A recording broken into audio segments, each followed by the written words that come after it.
Hello, everyone. This is criminal profiler Pat Brown, and this is Dear Profiler Pat. This is where you send me a question and I give you some advice, answer your question, and hope that it helps you in your life, and also hope that it helps other people. Because when we hear other people's questions and hear answers, oftentimes we're like, oh, that'll help me.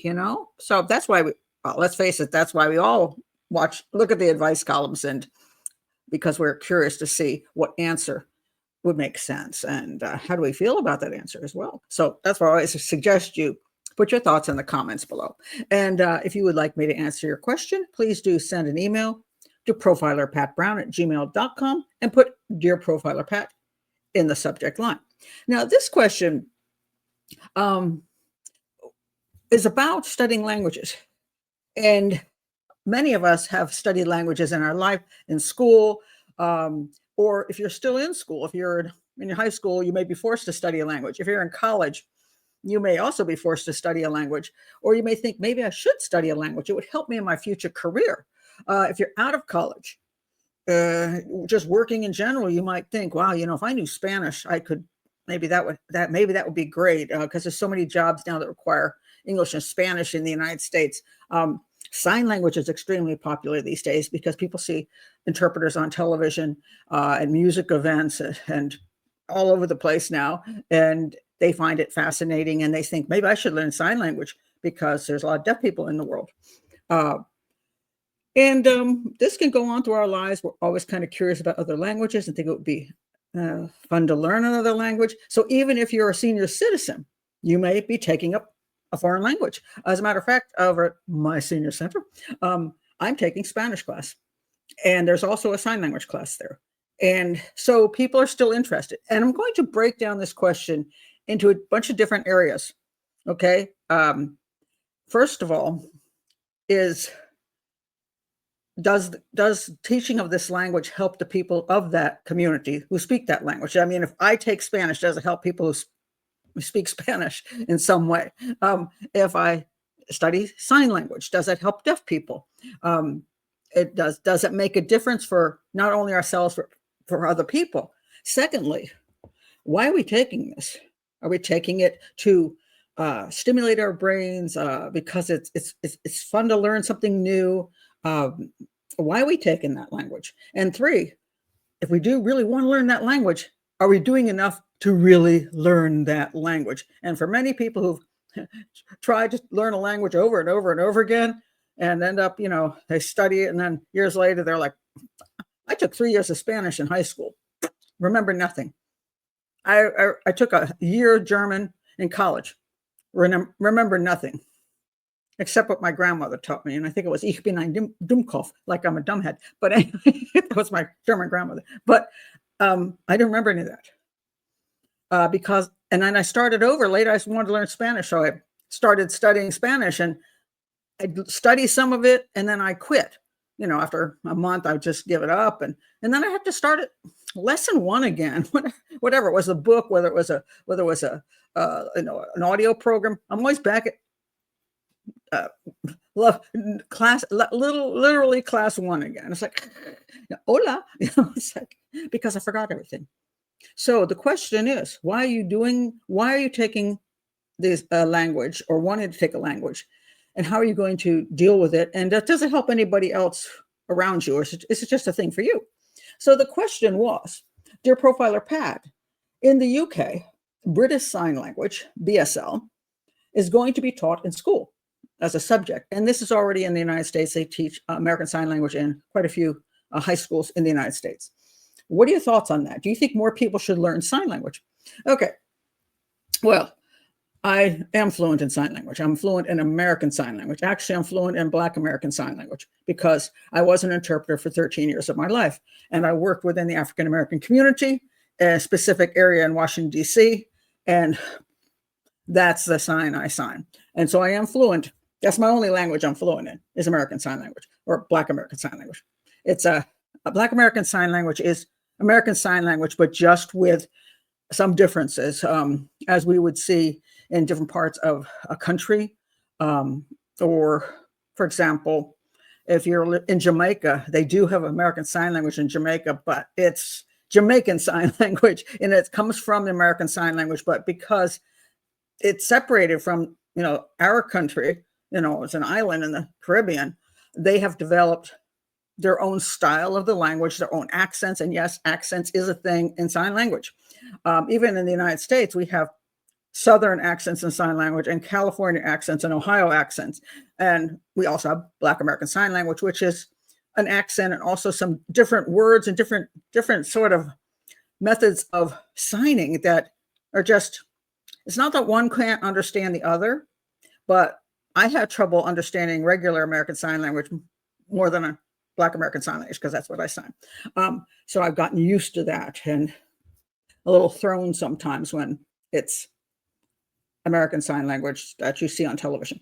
But I also want to point out every country has its own sign language. Now, Jamaica's just happened to have American Sign Language come there. We actually in America got our sign language from France. So we have some similarities to French Sign Language. We have no similarities to British Sign Language at all.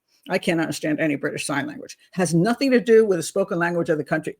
Just because one country speaks English, the other country speaks English, doesn't mean their sign languages are the same, completely different.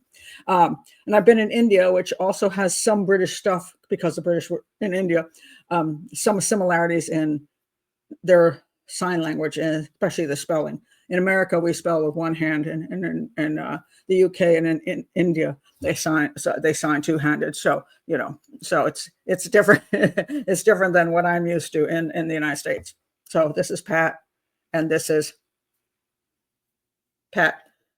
So two different sign languages. And when I went to India, I didn't understand anything. And as a matter of fact, I had a problem that I was working in a deaf school. I went there, volunteered, and for a month in a deaf school. And I kept signing this, which means right, in American Sign Language, right. And in India, it means teacher. And when I signed that, and there was no teacher in the room, all the students would stand up and face the door and wait to bow. I'm like, no teacher. And I kept screwing that up because that's kind of like, oh, right. It's like, so I could control a whole class just by doing this. They'd all just stand up and face the door. It was great, but different language completely. And so when you're learning a language, you have to understand what's your community. You're going to learn this language. Where are you going to use it? So are you even going to use it? I mean, again, are you doing it just as an exercise for your head? I mean, a lot of times in high school, for example, they teach a whole bunch of stuff you'll never use, which all the students always say, am I ever going to use this math? Probably not. Unless you go into sciences, you're going into physics, you will use it. But if you're not, it's pretty much just it's just exercising your mind. And, nothing wrong with that. So sometimes people take up a different language to exercise their mind. And then some people take it up because they think they are going to actually use it. And then they have to figure out what language they should take up. And I think this is what's important. So if you're in high school, again, you might be forced into it in college, but you also might look around you and say to yourself as a student, is it for a possible job? I mean, and the question is, how much of the language do you need to know to have that be an advantage on that job? Do you need to know just a little bit because it would be helpful? Or do you need to know the language, be fluent? Otherwise, it's completely pointless. You can't be a sign language interpreter unless you're fluent. You can't be an interpreter of any language unless you're fluent. But perhaps if you're working in a community where you are going to use English, but you have a lot of maybe some clients or contacts, people that do speak other languages. And if you have some level of ability in that language, then you could help those people out and welcome them or whatever, depending on how much you need to be able to do. And so they might say, well, you don't need to know, for example, you don't need to know Spanish to work here. But if you have some ability in Spanish, you've taken Spanish courses, or you're taking it now, it would be very helpful, that kind of thing. Or, are you going to go someplace where you're going to actually need to speak the language, like what country you might be going to, that therefore you want to know the language. Sometimes people will take a language because they they're planning to spend a lot of time in another country. Some seniors, for example, they're retiring to Mexico. They're retiring to Panama. They're retiring to Costa Rica. It would behoove them to learn Spanish, because I think it's quite an insult that you go to their country and can't speak their language. And unfortunately, actually, a lot of Americans and Canadians and other people do go to those countries and never learn any of the language. They go into an expat community and they just hang out with their English-speaking friends and barely know any Spanish. And I find that sad. You're living in somebody else's country, learn the language. So, and there's language schools there. So, and if you're retired, you got time on your hands probably. So go every morning, take a course every morning, go to your 3 hours in that sign language. I mean, in that Spanish school, where you're learning Spanish. Do that every day until you start getting fluency, because you're going to be able to use it. You're going to walk out of your house and you'll be able to use that language. And that's the whole point. You can't get good at a language unless you're going to be using it. So that's why so many times when people start things, they stop again because they're not using it. And you have to get to a level where you're good enough that the people who use that language want to even talk to you. Otherwise, you're really annoying. It's like people think that it's so cool that they can say a few words and they say one sentence and the person says a sentence back and they go, no comprendo. It's like, and then the person's like, because you can't speak as well as a 2-year-old. And that's not fun. And even if you have a smattering of the language, enough to go, let's say I'm traveling in Mexico and I've got enough Spanish to be able to say, where is the hotel, and go into a restaurant, order beer. I can do all that, but I can't have a deep conversation with anybody. They ask me a question about my work, I'm going to be screwed, because I won't know how to say all those words that I would be nice if I knew, that would be related to criminal profiling, for example. So I would need to, if I'm going to live in the country and want to have friends who speak that language, I need to get fluent. That means I need to immerse myself every single day of my life. I need to be studying the language, not just 10 minutes a day. I need to be studying that language so that I can get good enough at that language to have it be useful. And right now I go to my 2-hour a week class, but I'm using Pimsleur and I'm studying 30 minutes a day. This is what I do now every day. I study for 30 minutes. I'm on lesson 50 right now. So I haven't quit after 1 month. I'm up to lesson 50 every single day. And then after I finish the 30 minutes, I put on a telenovela. I'm watching Señor de los Cielos right now. And now as I'm studying it every day and going to class, I'm now understanding more of that telenovela. And I'm hearing the words over and over and over again. Now, if I do that every day for a year, will I be fluent in Spanish? No. But will I start having an ability in Spanish? Yes. So therefore, if I go spend more time in Mexico, Central America, wherever, will I have more luck talking to people, having a longer conversation? Yes. But if I move to Mexico or any place because I want to stay there, I would be in that language school on day one. And I would continue in that language school every day until I was fluent. That's me, because I want to be part of the community. Now, sign language. This is a funny one. Because you're asked about sign language, my person who wrote the letter. I see a lot of people get really interested in sign language. And they're like, oh, I want to learn sign language. And I'm thinking, where are you going to use your sign language? You think you're going to go to Deaflandia? I mean, there's no country that speaks that language, that uses that language. Deaflandia does not exist. There are pockets of deaf communities. And I live in Washington, D.C., and we have Gallaudet University, so it is a pocket area with deaf people. But even then, just because there's some deaf people running around in that one area of town, what you going to do? Just wander around town going, what are you going to do? So how are you going to use it? Because you can't go to Deaflandia. So there has to be a way that you're really going to participate in learning this language and getting fluent in it. Now, one fortunate thing, let me tell you my experience. When I didn't learn any sign language till I was in my 30s, and I did not grow up in a deaf family. And if you're a hearing person who grew up in a deaf family, you're going to be fluent in sign language by 3 years old. You'll be signing away. And some of those people grow up and they become interpreters because, hey, I already can sign fluently. And then they have to learn interpreting methodology, but they're like ahead of the game. I did not grow up in a deaf family. I did not have a deaf husband. I did not have deaf kids. I had nothing. And that was before the internet. So I went to community college and I took sign language. And I learned well, and I'm good with languages. So I learned well, got A's in all my courses. But one of the problems I had was I went to the class and studied, and then I went home and I had this, it was called the Green Books at the time. And there was this book and you had these videos, and they weren't anybody's favorite, believe you me. And now there's internet.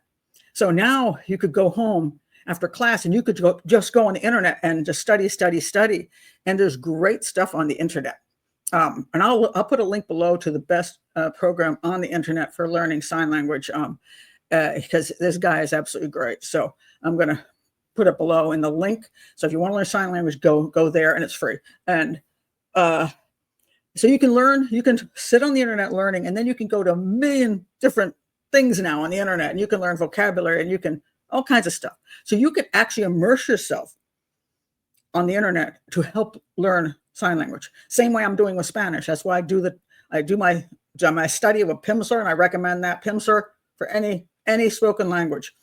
I'm also studying Hindi. So Pimsleur, Spanish, Hindi, whatever, great course of all the courses.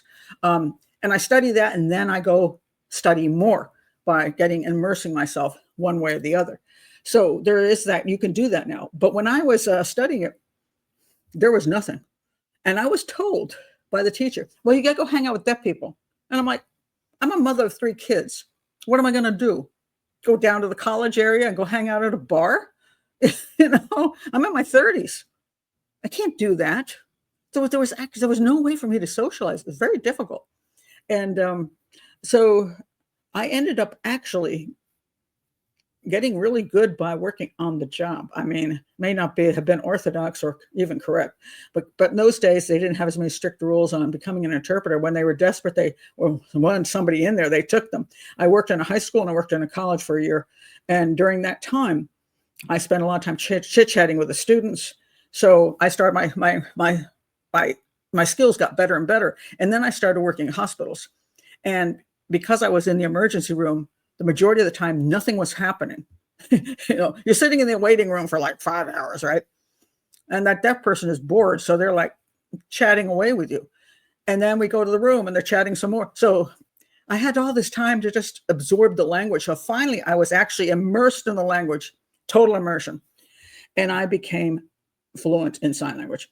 And then after I got through the initial stuff, and somehow I made it through those early couple of years of signing in hospitals, and nobody died. So, then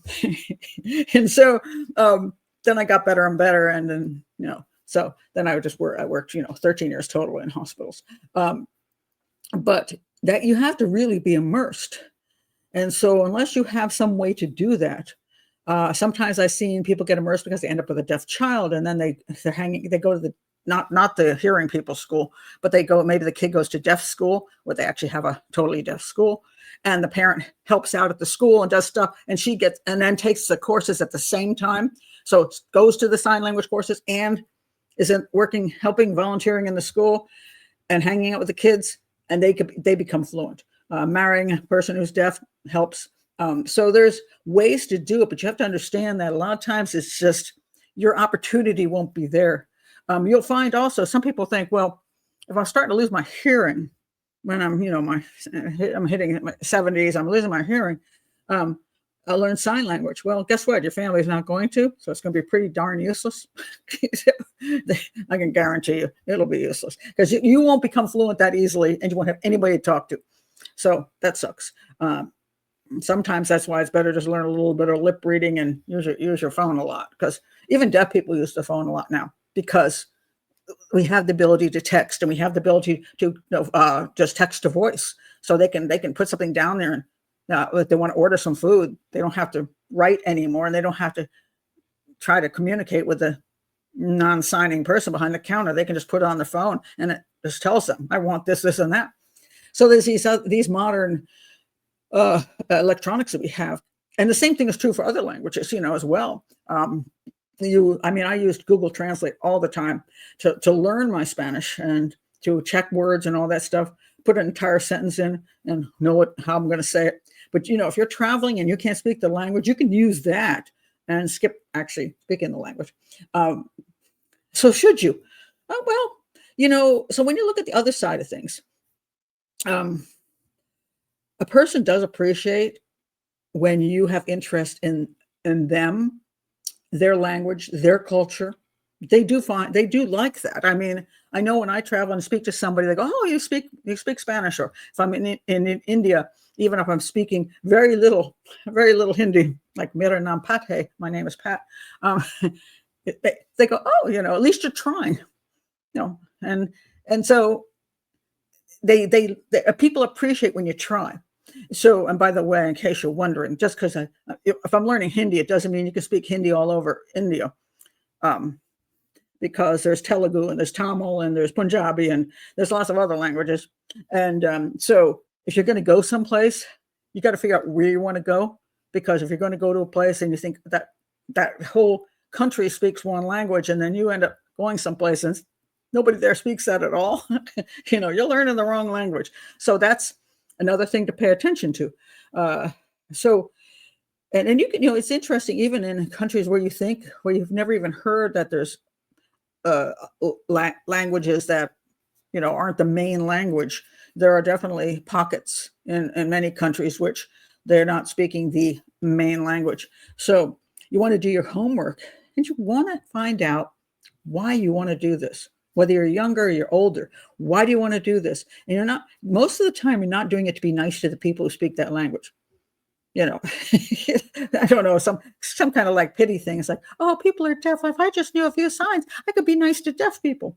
Yeah, okay, whatever. Not really. I mean, you need to learn more than a few signs to be nice to deaf people. They're not that thrilled when you go, my name, pay a T. Yeah. Wow, how exciting. Anyway. So enthusiastic. They might smile and go, okay, whatever. So you have to not say do this for the other person who speak that language to be nice to them. No, unless you really are going to fulfill a role that is worthwhile to that other person, more than that your a couple signs or a couple words. And say sometimes it just gets you in trouble, because if you say that, if you do this much well enough, and then they just start signing away or talking away, and you're just sitting there like this, and then they're like, oh, you don't, okay, you don't really know the language, so okay, bye. So have a respect for the culture that you might be entering if you're using that language. Understand what that language is. By the way, I get so frustrated when people tell me that their 5-year-old has learned sign language in school. He's learned sign language. No, your 5-year-old does not know sign language. Yes, he does. No, your 5-year-old learned house and car. This is not learning to sign. This is not a language. And sign language is not in English word order.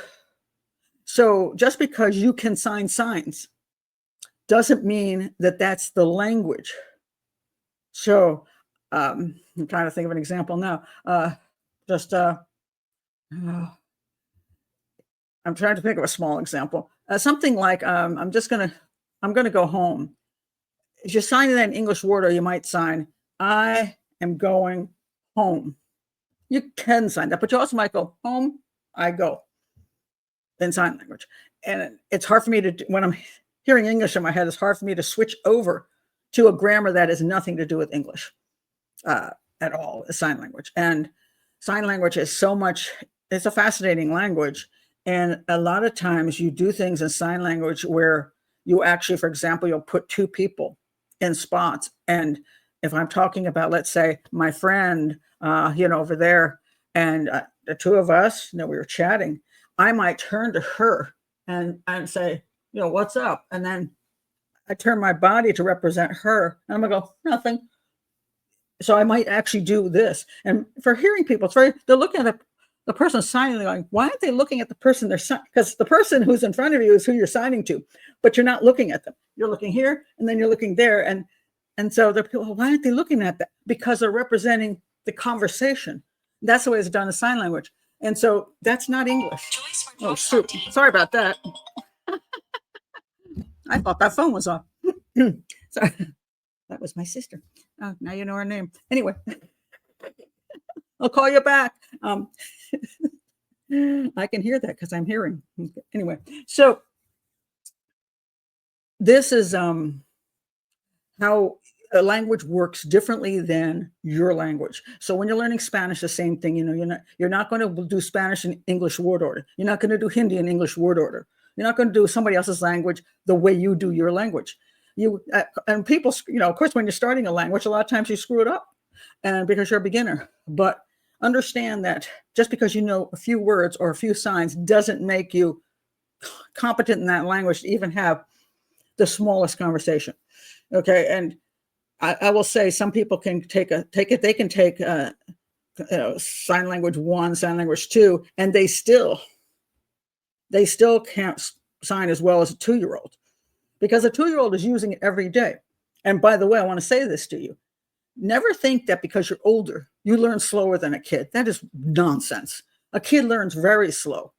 And so I hear this with piano too. Well, I can't take piano at my age because, kids learn so fast. No, they don't. Kids learn C, D, E, F, G, C, D. And as an adult, you go, see what this is? C, D, F, and G, D, F, G. You can learn it 10 times faster than a kid. Because you can read, you can clearly understand concepts. The kid is really slow. The difference is you don't keep up with it.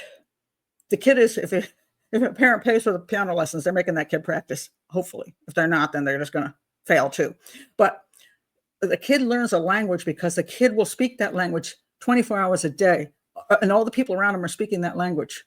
And a lot of times, like, for example, American goes down and to live in Mexico, they're hanging with expats speaking English. If they took their butt and lived in a Spanish-speaking part of Mexico, can you imagine? They have those, but that's where they live, and they also work. Somehow they end up working or volunteering or doing something all day long with people speaking that language. They will become fluent because they will have to, because they're going to hear no English. It's going to be Spanish, Spanish, Spanish all day long. That's why I got as good as I did with sign language, because when I was in the hospital, in the emergency room, sometimes I was there for not 12 hours, but 24 hours. I've been there for 72 hours straight sometimes because I couldn't find any other interpreter. And so I was still there. So I slept on x-ray tables and benches and stuff, took naps. But then I was immersed all the time with that person. And maybe there's a couple deaf people there, maybe a few deaf people hanging out with them. And we're just chatting and chatting. Now I have to use it all the time. So that's how you get fluent in any language, is that you're using it almost nonstop. And that's true for anything you want to learn. And again, people don't learn instruments later in life very well because they don't practice. They go to their class, they go home, they get busy, they don't practice.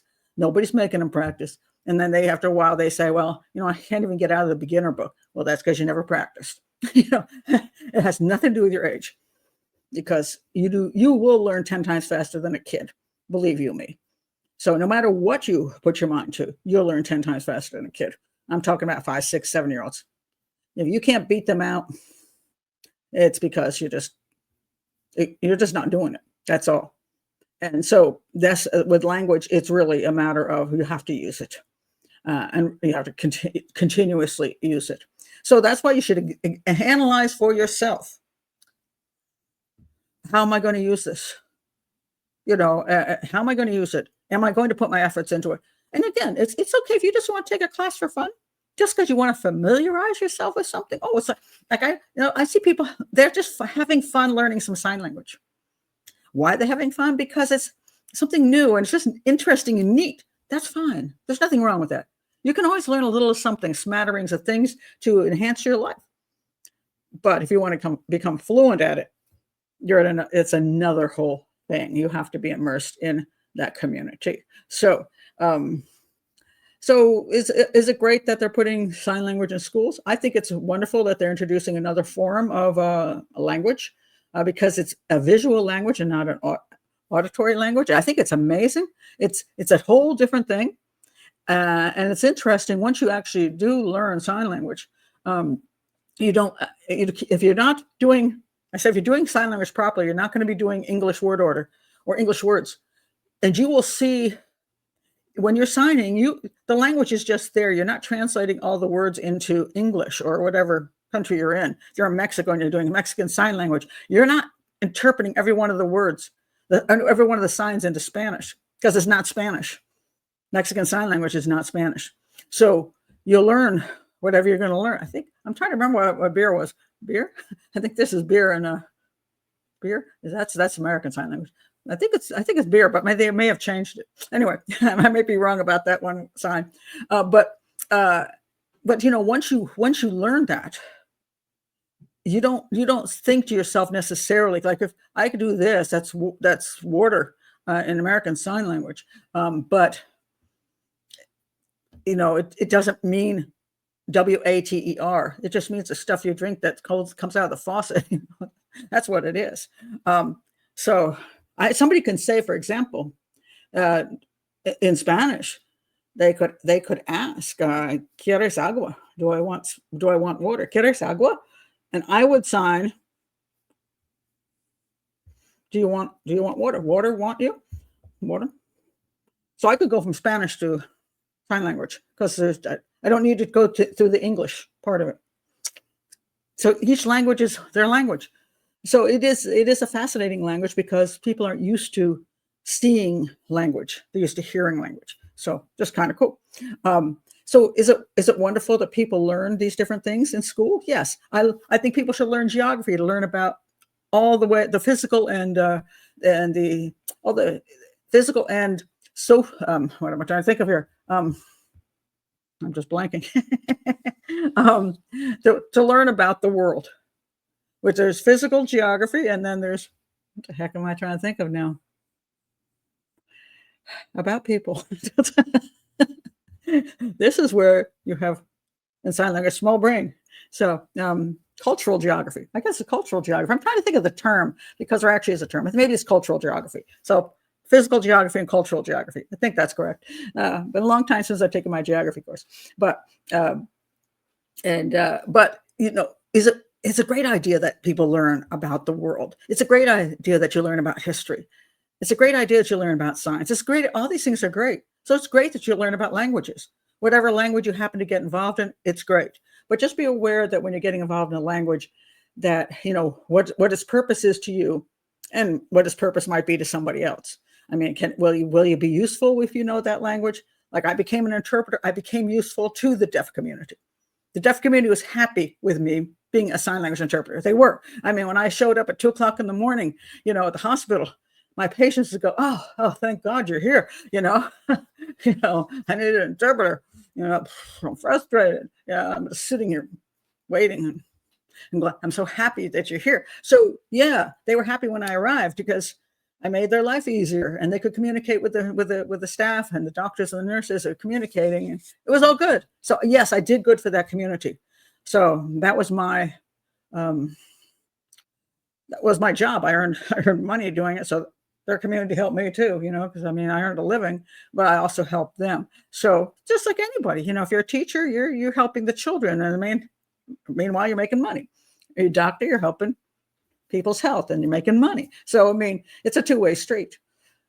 But understand that if you're going to be involved in something, what is the two-way street? Is it beneficial to you, and is it beneficial to them?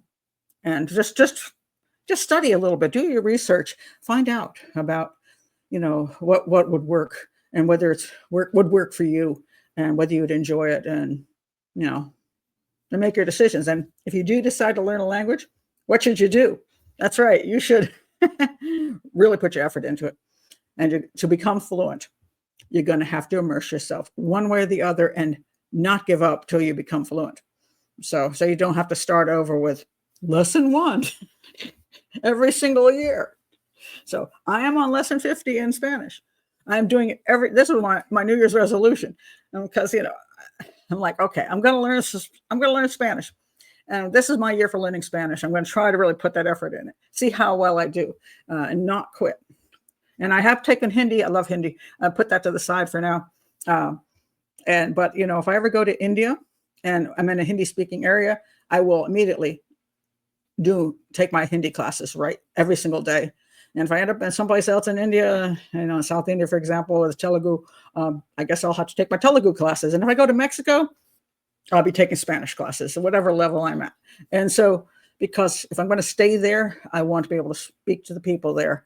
And I also want to know what's going on. I want to feel comfortable in the community. I don't want to constantly just walking around not knowing what anybody's saying. I don't find that terribly fun.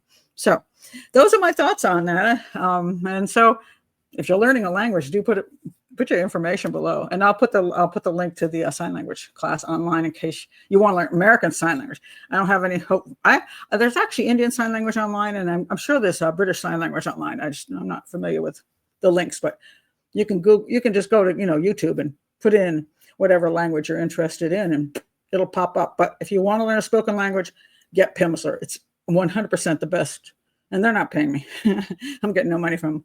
I've tried other methodologies, and I just never been thrilled with them. Pimsleur is great. And Hindi, they have 3 levels. Spanish, they have 5 levels. So depending on how popular the language is how many levels it might have. But it's amazing how well you learn from that. And so I suggest it highly. Anyway, thanks for being here. And again, if you're new, please do subscribe to the channel, like the video, check my playlist, and I'll see you guys next time. Bye.